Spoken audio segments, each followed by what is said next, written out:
Ini kayaknya image hiu sebagai killer machine gitu ya, itu sebenarnya disebabkan karena image di media ya, jadi kayak film Jaws atau film-film yang emang memberikan stigma negatif terhadap hiu.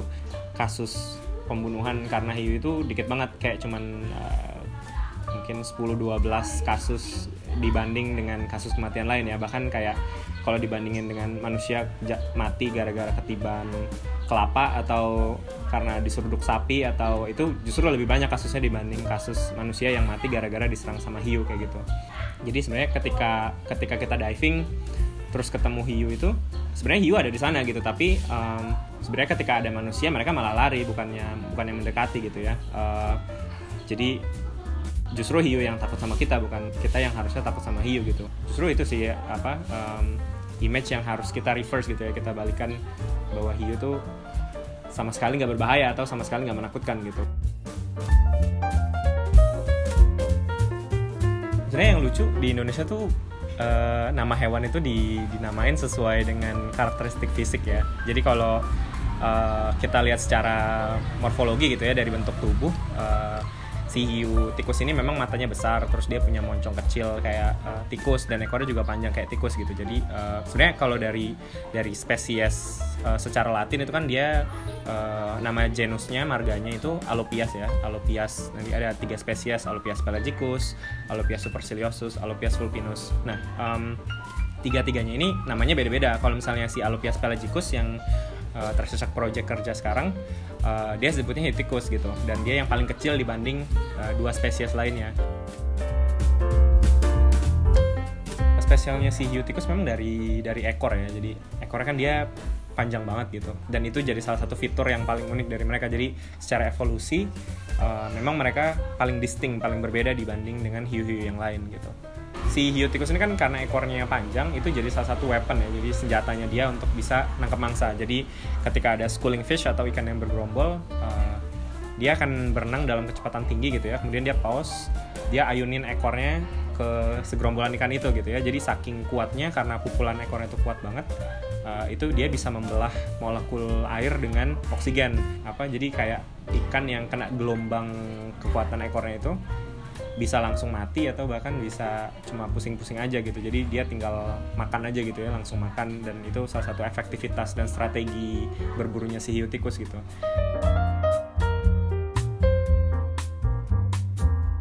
Sebenarnya hiu tikus dia sebagai salah satu spesies yang penyebarannya luas ya, jadi disebutnya hampir di seluruh kawasan perairan sebenarnya bisa ditemukan.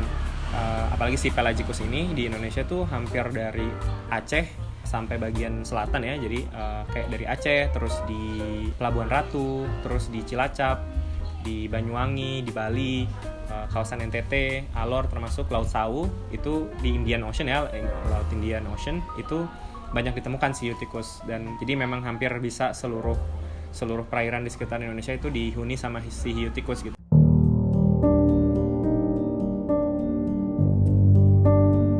Jadi sebenarnya Tersesat Project Indonesia ini diinisiasi tahun 2017 akhir ya. Jadi waktu itu aku masih kerja di Raja Ampat bareng dengan Mantatras untuk kerja tentang parimanta di Raja Ampat, di sekitar kawasan Raja Ampat. Lalu menjelang akhir 2017 itu aku punya ide untuk bisa establish project sendiri kayak gitu. Aku pengen banget untuk bisa fokus project yang memang fokus di hiu kayak gitu ya, dan kalau bisa yang memang menyangkut tentang livelihoods atau konflik bersama dengan masyarakat gitu ya. Jadi masyarakat yang masih memancing hiu dan masih bergantung pada hiu, dan gimana konservasi tersebut bisa berhasil di tempat itu kayak gitu. Sampai sekarang Tersesat Project bisa lanjut kegiatannya di Alor. Sebenarnya memang aku secara personal itu senang banget dengan isu hiu ya. Jadi ketika aku masih di undergrad di S1 tahun 2014 itu aku sempat lihat hiu yang banyak mati di pantai gitu ya. Waktu itu lihatnya di Bali, di Nusa Penida. Sayangnya adalah karena faktanya, jadi ketika aku mulai gali informasi kenapa sih hiu ini sebenarnya isunya itu sangat kritis gitu, tapi inisiatif atau upaya-upaya yang dilakukan di Indonesia sendiri itu masih kurang banget gitu. Jadi apalagi kalau misalnya langsung sasar ke hiu tikus gitu ya, dengan statusnya yang sekarang udah terancam punah, terus jadi sasaran perikanan di nelayan kecil dan juga bycatch atau tangkapan sampingan di perikanan skala besar, tapi masih belum ada atau banyak bahkan yang berfokus untuk konservasi hiu tersebut gitu. Jadi aksi yang memang spesifik untuk spesies tersebut itu belum ada.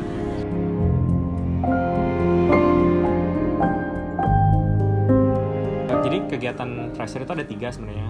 Yang pertama itu kita riset ekologi ya. Jadi kita pasang alat penanda satelit Minipad, itu kita pasang di sirip untuk lihat sejauh apa sih dia travelnya di kawasan Laut Alor gitu ya.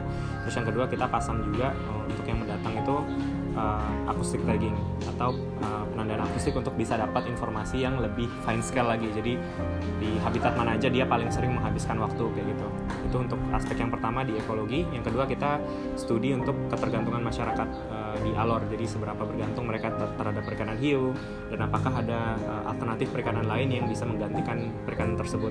Terus yang ketiga kita edukasi dan pendidikan kepada anak-anak sekolah dasar terutama universitas dan juga komunitas-komunitas yang ada di sekitar Alor. Jadi komunitas pemuda dan juga komunitas nelayan.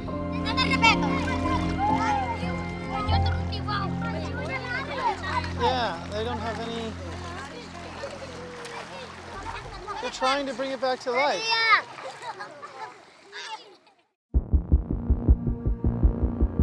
Jadi kalau dari seluruh dunia itu hampir 100 juta hiu itu dibantai setiap tahun kayak gitu.